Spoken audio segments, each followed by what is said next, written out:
This episode is brought to you by Greenlight. Get this. Adults with financial literacy skills have 82% more wealth than those who don't. From swimming lessons to piano classes, us parents invest in so many things to enrich our kids' lives. But are we investing in their future financial success? With Greenlight, you can teach your kids financial literacy skills like earning, saving, and investing. And this investment costs less than that after-school treat. Start prioritizing their financial education and future today with a risk-free trial at greenlight.com/Spotify. Greenlight.com/Spotify. New Vitamin Water Zero Sugar Pineapple Passion Fruit is packed with vitamins. Just like the amount of peas we packed in that sentence. It's packed like your tote bag. The one you stole from your ex. Or your overpriced half a studio apartment. Or extra rushed rush hour traffic. Packed like your calendar. Triple booked at 5, of course. Grab a Vitamin Water. Did we mention it's packed with vitamins? Hey, this is Bill Simmons from the Bill Simmons Podcast, here to help you make the most of your summer with Michelob Ultra, a superior light beer worth playing for. Play for it with the guys when you're competing to see who can sink more birdies on the golf course, because winning tastes even better with Ultra on the line. Play for Ultra. Fill your fridge with Michelob Ultra this summer. Enjoy responsibly. Copyright 2025 Anheuser-Busch Michelob Ultra Light Beer, St. Louis, Missouri.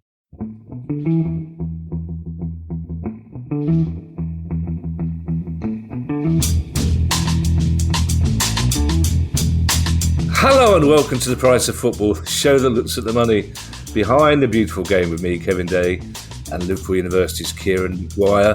That little countdown looked more guilty, Kieran. Shifty look on your face. I was going to say, Kieran, I really missed your little smile over the summer. We're recording 4 episodes in one go, so yes, we are. So I haven't missed anything yet. So God, no. I think I know exactly what day it is, because producer guy, who I think every now and again, Kieran, I'm led to believe that producer guy hasn't got the greatest amount of faith in me. Because, in us, to be fair. I get exactly the same. Yeah, but it's not your job. It's my job, Kieran, to announce what day it is. Although apparently, according to the Radio Times, I'm also a football finance expert. And I'm at the University of Glasgow. I didn't like the fact there was more jollity about the idea I was a football finance expert than you were at the University of Glasgow. People seem to be able to believe that there may be a scenario in which case you got promoted and gone to the University of Glasgow. But the idea that I was a football finance expert seemed to... But still, nice to be in the Radio Times top 30 podcast. Yeah, well made up. Yeah, very good. So it's August the 5th, Kieran. Right. That's going to be a Tuesday, isn't it? Yeah, unless you're a club member. Oh no, that gets so complicated. So so this is for our dear listeners. This is one of our holiday pods that we are recording 4 in a row at the end of July, just because it turns out that Kieran and Guy need some kind of break after a whole year of. Well, I know exactly what Kieran does. I'm not entirely sure why Guy needs the same level of relaxation, but. Fair play to him. We all need a holiday at the moment. So if this is August the 5th, then I'll be going to Edinburgh tomorrow, in which case I look forward to seeing any of our... we've got many Scottish listeners, so if you're in the Pleasance Courtyard area and you see a surly little Palace fan muttering things about UEFA under his breath, come up and we'll have a pint together. So, Kieran, we got a couple of great... Not that many, but... what they make up for in number, they compensate in length. Basically, the first one comes from Daniel Turner. I don't know why you smiled when I said it compensate in length, Kieran. It's really, for the country's leading football finance expert, you're just playing into Ali's hands. Again, I wish I hadn't said that now, either. Daniel, carry on football finance this morning. That'll be a go. Can I be Sid? No, I want to be Kenneth Williams. You can be Sid James. I'll be Kenneth Williams. I think Ali will be Joan Sims, and the Baroness definitely Barbara Windsor. Well, if you said Hattie Jakes, I think she listens. Yeah, there could have been stern words, Kevin. Stern words. Hattie Jakes from good South London girl. Hattie Jakes. Oh, is she? Brilliant. Yeah, from Wimbledon. Wonderful, underrated actor as well, because of Hattie, and also a bit of a goer. It's a fascinating woman. It's really interesting to Carry On team. The unfortunate thing about the Carry On team is how, apart from Hattie, right wing their politics were. Oh, right. Yeah, it's really quite disappointing when you realise how happy they were crossing picket lines. But that's for another pod, Kieran. Yes. That's for another pod. Daniel Turner has our first question. Daniel says, I really enjoy your show. Thank you, Daniel. And it's added a greater level of depth and enjoyment to the transfer window. My 6-year-old son, Teddy, is also a huge fan of the show, and it's helping him with his maths. Well, if 6-year-old Teddy is listening, perhaps you and I could help each other. It's helping him. Teddy's probably 8 by now. Teddy is probably 8 by now, and I imagine even at the age of 6, Teddy's understanding of mathematics and numbers was way in advance of mine, to be perfectly honest.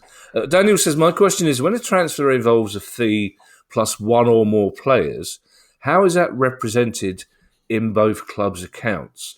Are the players assigned values, and then those values are amortised over time? It's a good question, Kieran, but again, this is the sort of transfer that we're seeing less and less of, aren't we? Whereas even 10, 15 years ago, we'd see swap deals, we'd see it's £10 million plus 2 defenders in the same way. I know, Arsenal, for example, have offered, I think, £3,500 for Eze, plus one of their youth team centre-backs. But in general, they tend to be less common, these sort of transfers. But it's a very interesting question.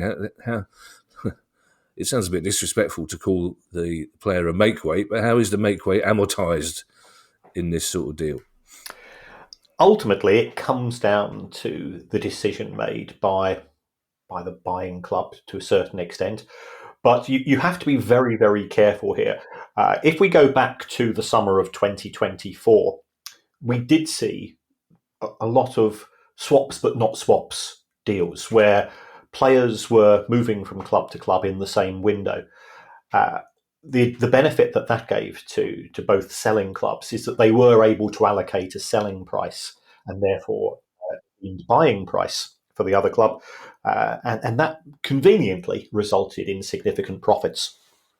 But if we take a look at the scenario where a club signs 2 players, so I remember, I think Brighton signed Steve Gatting and Sammy Nelson simultaneously for £235,000, and we were never certain how much was allocated to each. So it can cause problems. I think you have to be, in today's markets, there will be deemed figures for both players. And the reason why I say that is that we took a look and we had a discussion a couple of weeks ago in the issue of the proportion of transfer deals that have add-ons has gone from single figures. It used to be about 6 or 7%. I think now it's over 20% of deals. So therefore, it's absolutely essential that if you do have add-ons, especially if they're done on a percentage basis, that you allocate a particular fee, a particular amount to each of the players independently. Ultimately, it's sort of it's a strange situation. You're absolutely right. Signing a group of players doesn't happen that often.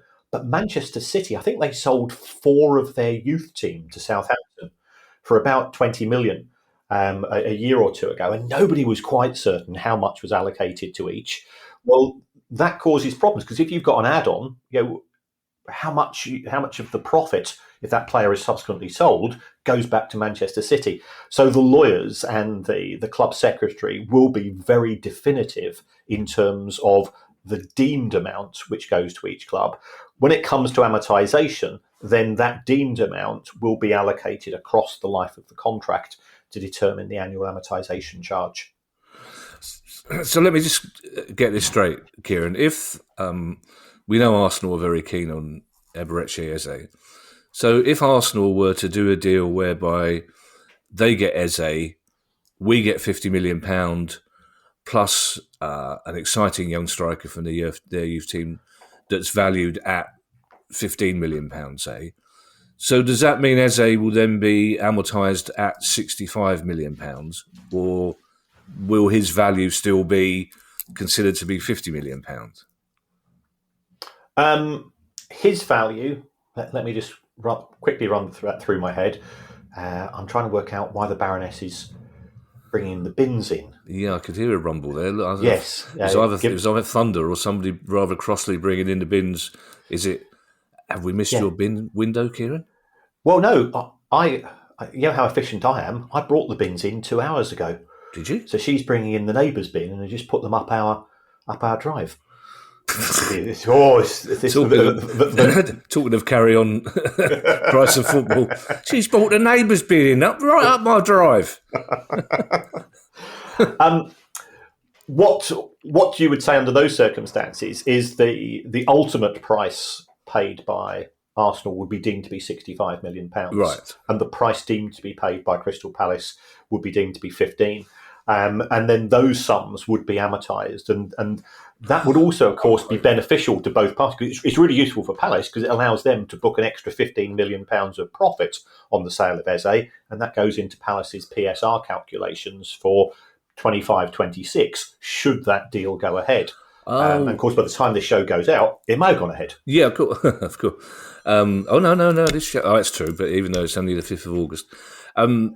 So, in effect, they're two separate transfers then? They're two separate deals, in effect? They are. They're two separate deals, and right. That will have an impact upon cash flow, because under normal circumstances, Arsenal would have had to pay Crystal Palace £65 million, and Palace would have had to pay Arsenal £15 million, and now you just do a net off, and then you sort out the instalments as far as the remaining 50 are concerned. See, this is what a good teacher you are. Now that makes perfect sense. Now that you've clarified that if we think of it as two separate deals, so even if Arsenal were to offer us 2 players, that's 3 separate deals. Yes, absolutely. Gotcha. Okay. Meanwhile, 6-year-old Teddy's going. It took him a long time to work that out, Dad, didn't it? Teddy was there 15 seconds in. Teddy's after my job. Yeah, but how much does he know about Carry On films?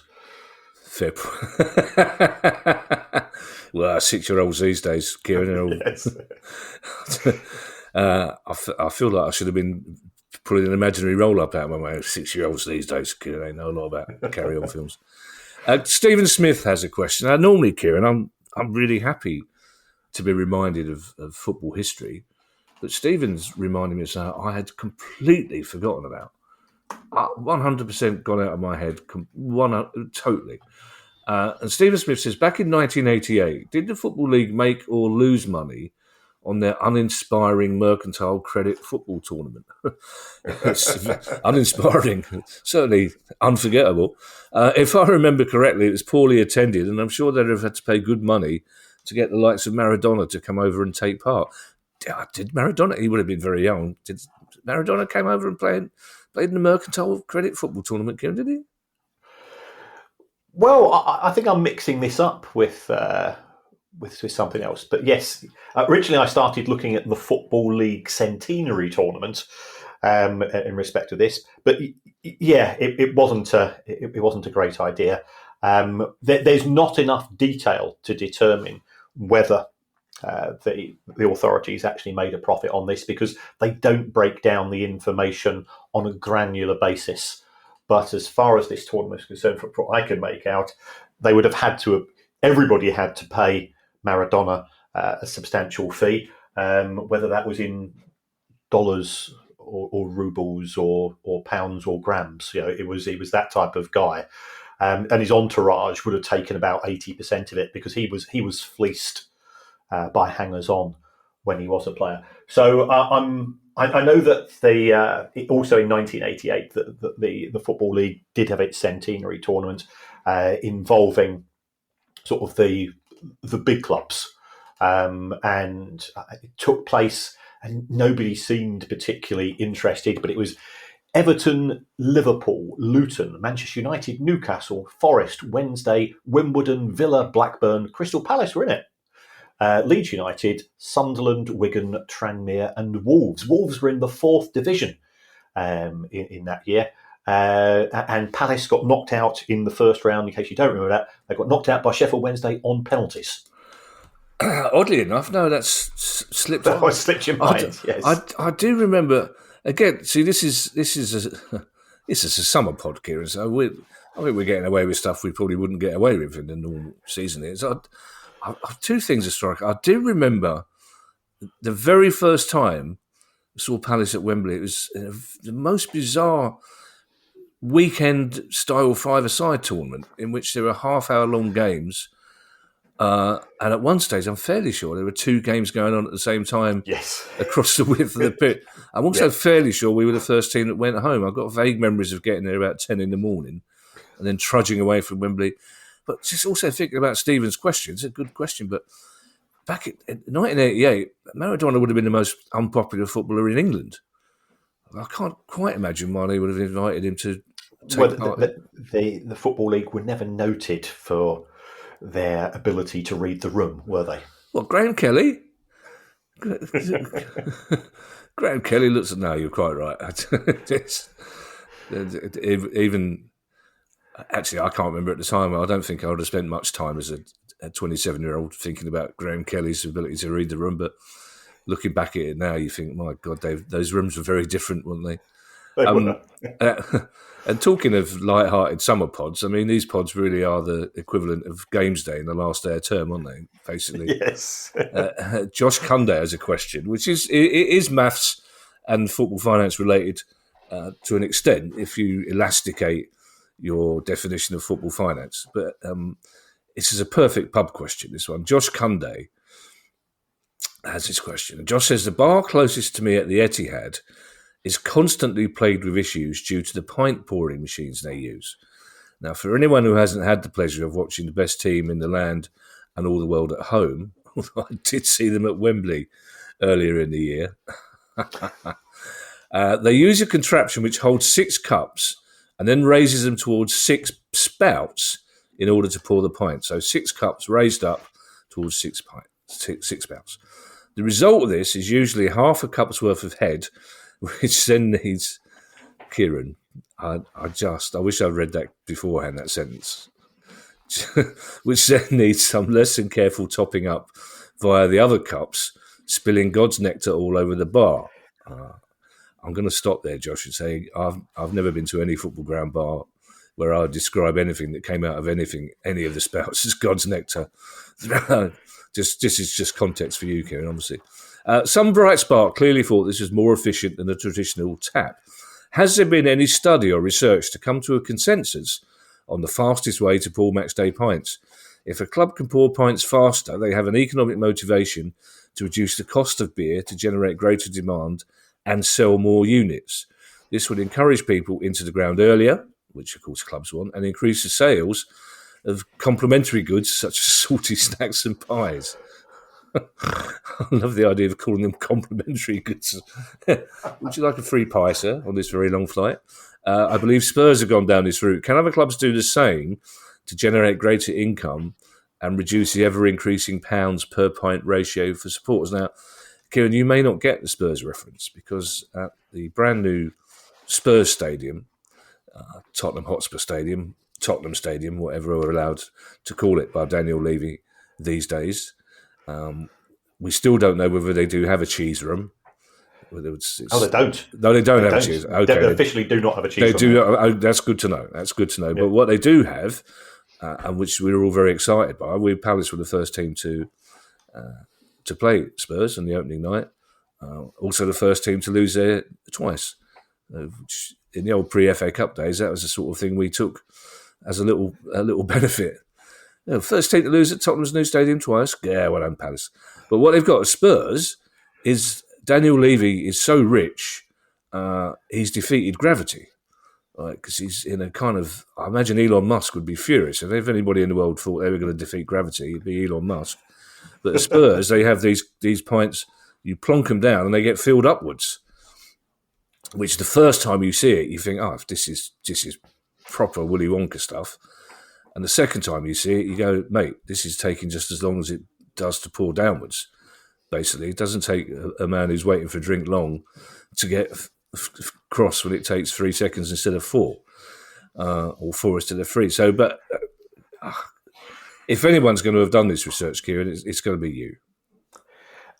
Well, the feedback I've had from Spurs is that they did some pre-testing, and admittedly, somebody was trying to pitch this anti-gravitational approach to the club, and they believe that it increases yield, and by yield I mean it's effectively the number of pints pulled in a 5 or 10 minute period. That increases efficiency. I know that Spurs were making £800,000 a match from catering. Now that's partly due to the fact that it's a bigger stadium, of course.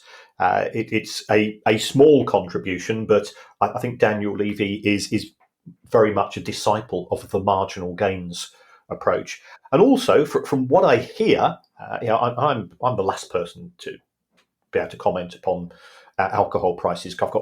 I've got no idea. Is that the prices are reasonably competitive compared to having drinks elsewhere, and therefore, as a result of that, the footprint of fans on the stadium concourses is around about 40 to 50 minutes greater than it was at the old White Hart Lane.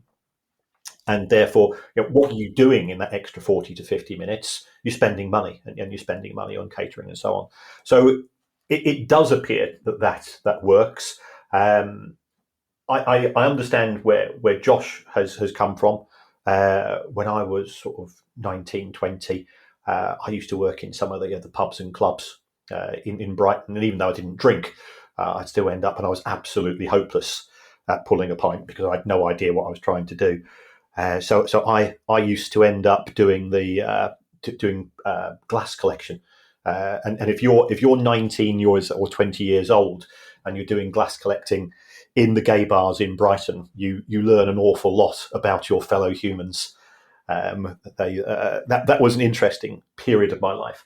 But I have had experience of something similar to this because I used to work in Tesco's bakery, and it was a job which didn't last that long.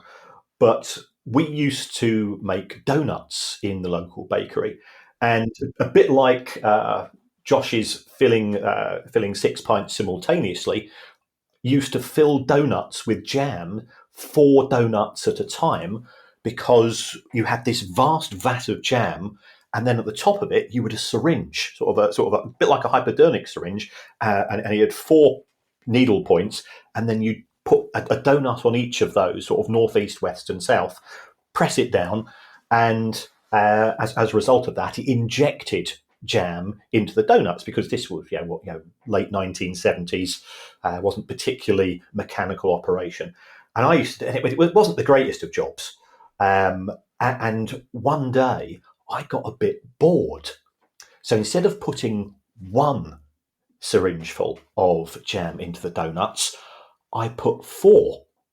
So these donuts had huge amounts of raspberry or strawberry jam in them. And then it got sent out from the bakery to all of the Tesco branches in sort of the Sussex area. And of course, who would eat a donut? It's a morning product, and those days, sort of our consuming habits were how. So it tended to be sort of more elderly people, and they come in, they buy a donut or a pack of donuts, they go home, and they sit in front of the telly, and they put on whatever it was. It would be The Price is Right or the Golden Shot repeats or something like that. Had Tiddles the cat sat next to them, a cup of tea. And they bit into these things, and then boom, and then explode. And all of these people got covered, and complaints started to come in. And I went in the following day because as a bakery we did evening shifts and overnight shifts because it's a morning product industry. And I went in, and I was sort of feeling a bit smug with myself. I've been a bit of a rebel, and I got hauled in by the manager. And there was somebody from HR, and they dismissed me. And I've still got the letter. It says for inappropriate behaviour, No, sorry. You're being dismissed for inappropriate use of jam. Yeah. Now, you used to work in HR. I bet in your time in HR, you've never had to sack somebody for inappropriate use of jam. Well, you'd be surprised what ambulance men. Oh, yes, I guess it would be surprised. I would have, I would have sacked you for gross misconduct, Kieran, but I would have had a big smile on my face while I shook you by the hand and said, "Good luck." Of course, I'll give you a reference. That's a splendid bit of. I just love the fact that all over Sussex is a kind of pensioner Russian roulette going on. Yes. As they anxiously pass the donuts around in the old folks' home. And the first two bite in, nothing. The third one, Ethel, looks like a horror film. Tiddles is running around the dining room Covered in jam. Covered in jam. I'd probably like to thank you, Kieran, on behalf of everybody listening to this pod, because I was fairly certain, given the carry-on theme of the show so far, that we were heading towards how you made the holes in the donuts. But the jam, that's a very fun misuse of jam.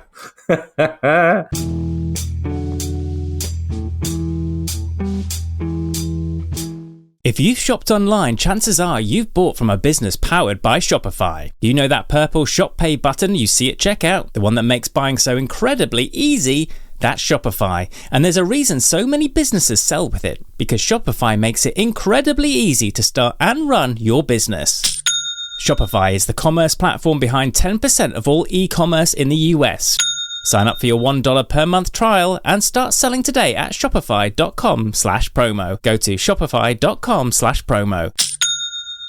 This episode is sponsored by Shopify. When we started The Price of Football and things started to take off, it all got a bit overwhelming at times as we were suddenly sorting out recordings, interviews, live shows, and our online store.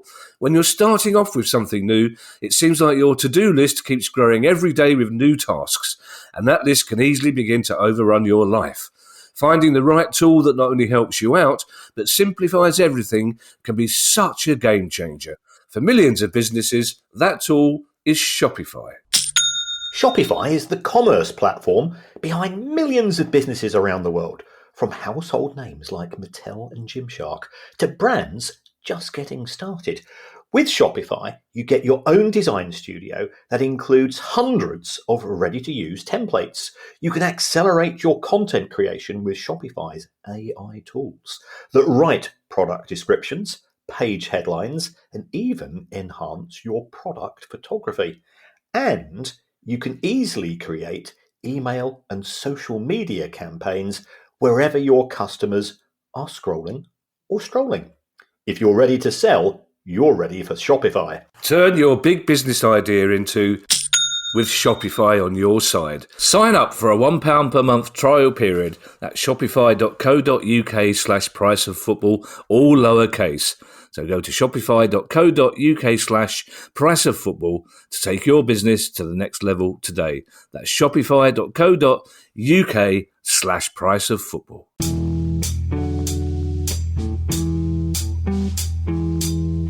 Just back to this part. We've made it last 20 minutes, Kieran. That's my, for these holiday pods, my bare minimum is 20 minutes for our dear listeners, and we've managed that. The beer prices at Spurs are competitive for other London fans. Basically, Okay. You go at Spurs, you buy a pint, you know, that's roughly the same as I'd be paying in the West End. I imagine if Rotherham, for example, were to get them in the FA Cup, Rotherham fans would consider the beer prices slightly less competitive, I imagine. In fact, I would suggest that in those circumstances, the Tottenham bar staff get some sort of waterproof coats going on, because there'll be a lot of lager spat out while people from Rotherham go, how much?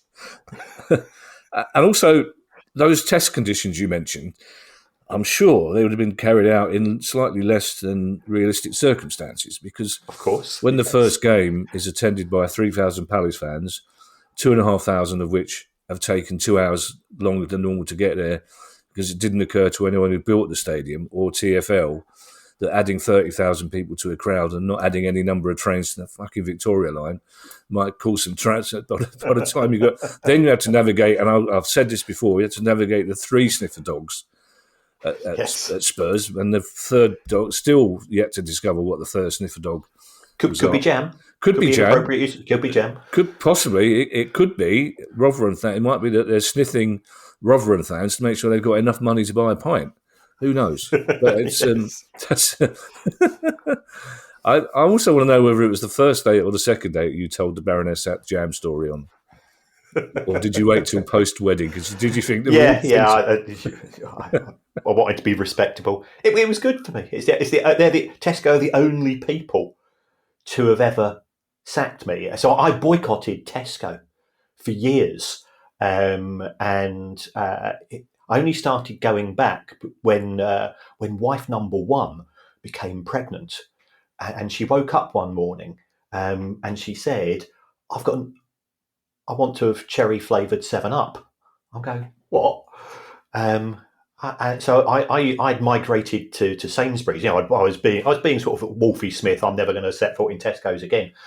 So I went down to Sainsbury's. No cherry flavour 7-Up, and you know what it's like as a bloke. You feel so helpless and so clueless.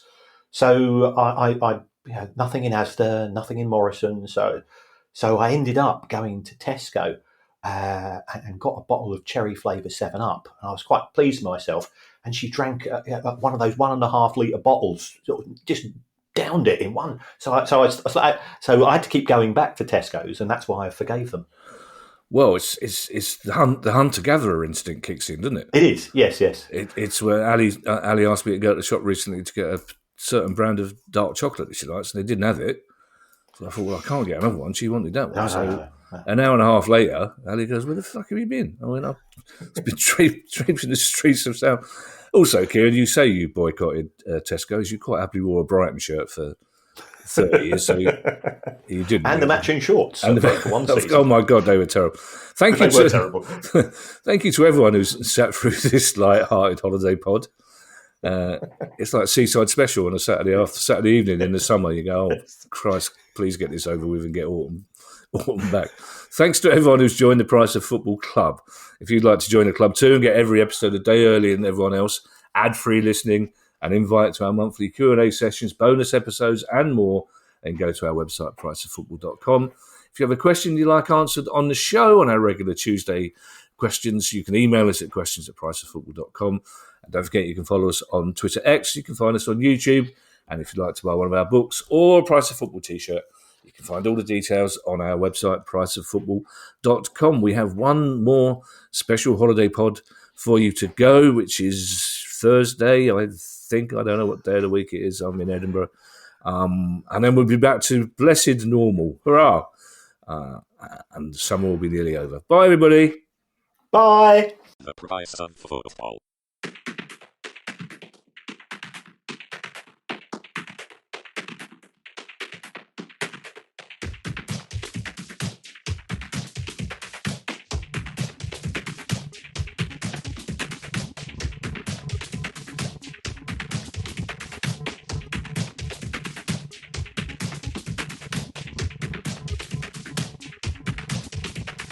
The Price of Football.